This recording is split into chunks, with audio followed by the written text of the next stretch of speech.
और गहरे आध्यात्मिक प्रसारण पर निष्पक्ष रूप से बात करने जा रहे हैं।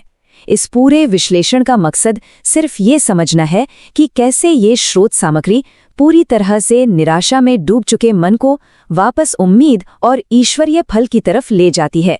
ये कोई आम संदेश नहीं है, इसमें भावनाओं और आस्था का बहुत गहरा कनेक्शन है।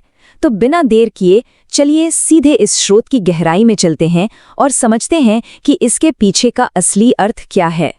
ठीक है, चलिए सीधे इस विचार में उतरते हैं। स्रोत सामग्री की शुरुआत ही सुनने वालों को एक बहुत ही गहरे लेवल पर जुड़ने वाले हुक के साथ होती है। अब आप खुद सोचिए, ये कोटेशन कैसे उस छिपे हुए दर्द और थकान को मान्यता दे रहा है जिसे शायद दुनिया ने कभी नहीं देखा।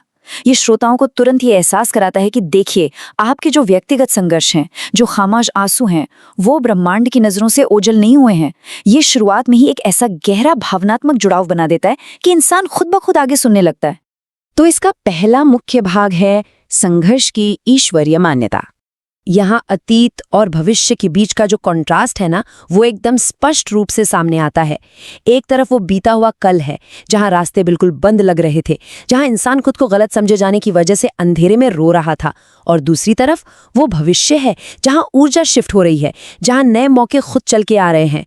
स्रोत सामग्री इस बात को बड़ी खूबी से पेश करती है कि जो ये निराशा की भावना थी, वो कोई दुर्भाग्य नहीं था, बल्कि एक बहुत बड़े और पॉजिटिव बदलाव से ठीक पहले का एक जरूरी टेस्ट था।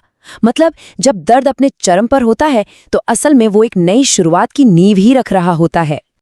और ये बड़ी ही खूबसूरती से इलस्ट्रेट करता है कि मूल प्रसारण में जो ईश्वरीय हस्तक्षेप बताया गया है, वो क्रोनोलॉजिकल तरीके से कैसे काम करता है। पहले आते हैं बीते हुए वर्ष, जो लंबे संघर्ष और परीक्षा का दौर थे। फिर आता है वर्तमान समय, यानी आज के दिन, जहां जीवन की एक तरह से ब्रह्मांडीय सफाई हो रही है, पुराने लोग पीछे छूट रहे हैं।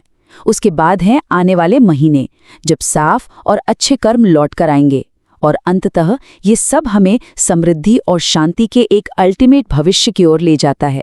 ये पूरी टाइमलाइन यही साबित करती है कि ये सारा बदलाव कोई संयोग नहीं है, बल्कि एक तय प्रक्रिया है। अब आगे बढ़ते हैं दूसरे भाग की तरफ, अच्छे कर्मों का फल। एक लंबे समय तक संघर्ष करने के बाद किसी भी थके हुए इंसान के मन में जो सबसे पहला और स्वाभाविक सवाल उठता है, स्रोत सीधे तौर पर उसे एड्रेस करता है। क्या सच में वो समय आएगा? बड़ी बात यह है कि स्रोत इस संदेह को गलत नहीं ठहराता, बल्कि ये बड़ी ही सहानुभूति के साथ उन लोगों को सांत्वना देता है जिनका विश्वास लंबे समय से लड़ते लड़ते थक चुका है। ये मानना कि हाँ, मुश्किल समय में आस्था डगमगा सकती है, यही बात इस आध्यात्मिक संदेश को बहुत ही वास्तविक, रियलिस्टिक और भरोसेमंद बनाती है। इस लाइन पर विशेष रूप से ध्यान देना बहुत जरूरी है। ये कोट पूरे स्रोत के मुख्य दर्शन यानी कोर फिलॉसफी को हमारे सामने रख देता है। ये बताता है कि कैसे हमारी व्यक्तिगत नैतिकता, हमारा अटूट विश्वास और ब्रह्मांड की शक्तियां, ये सब आपस में गहराई से जुड़ी हुई हैं। इसका सीधा सा मतलब ये है कि जब मन में दूसरों के लिए कोई बुराई ना हो और जब परिस्थितियां विपरीत होने पर भी आस्था बनी रहे, तो ब्रह्मांड की सारी ऊर्जा आपके फेवर में काम करने लगती है। यानी जो फल मिलता है वो सिर्फ मेहनत से नहीं, बल्कि इस आंतरिक पवित्रता का नतीजा होता है। चलिए अब तीसरे भाग पर आते हैं, हनुमान जी का विशेष संदेश। यहाँ ये स्पष्ट होता है कि जो वचन दिया गया है वो साहस और एक तरह की अदृश्य सुरक्षा का बहुत ही मजबूत आश्वासन है। बार बार गिरने हारने के बाद भी वापस खड़े होना ही सबसे बड़ी आध्यात्मिक जीत मानी गई है। स्रोत का ये वादा है कि जो लोग अपने भीतर के साहस को नहीं छोड़ते, उनके रास्तों से ऐसी रुकावटें अपने आप हटा दी जाएंगी जिन्हें शायद वे देख भी नहीं सकते। कुल मिलाकर हार न मानना और डटे रहना ही सबसे बड़ी परीक्षा बताई गई है। आगे बढ़ते हैं भाग 4 की ओर, सफलता के 3 मुख्य नियम।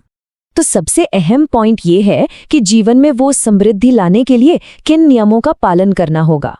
सफलता के ये जो 3 मुख्य कदम हैं, अटूट विश्वास बनाए रखना, अपने कर्मों को पूरी तरह से साफ रखना और मन को डर या किसी भी तरह की नेगेटिव सोच से दूर रखना, ये बहुत क्लियर कर देते हैं कि सिर्फ भाग्य या आशीर्वाद के भरोसे नहीं बैठना है। सफलता को अपनी तरफ आकर्षित करने के लिए व्यक्ति को अपनी मानसिक स्थिति और अपने कर्मों को भी बिल्कुल सही दिशा में रखना होगा। अब आते हैं अंतिम और 5वें भाग पर, जीवन में बदलाव के संकेत। स्रोत इन रोजमर्रा के संकेतों को एक ब्रह्मांडीय सफाई यानी कॉस्मिक क्लिंजिंग की प्रक्रिया के रूप में समझाता है।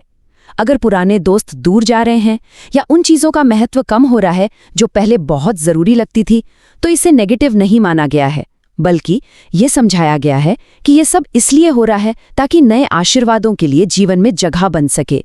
पुराने बंद रास्तों का अचानक खुल जाना और मन में एक गहरी शांति महसूस होना इसी बदलाव का एक बहुत ही नेचुरल हिस्सा है। अब यहाँ जो बात वास्तव में बहुत दिलचस्प है वो ये है कि स्रोत अचानक एक बहुत ही गहरा दार्शनिक मोड़ लेता है। जो समृद्धि शुरू में बताई गई थी, प्रसारण उसे सिर्फ बैंक बैलेंस या भौतिक धन तक सीमित नहीं रखता।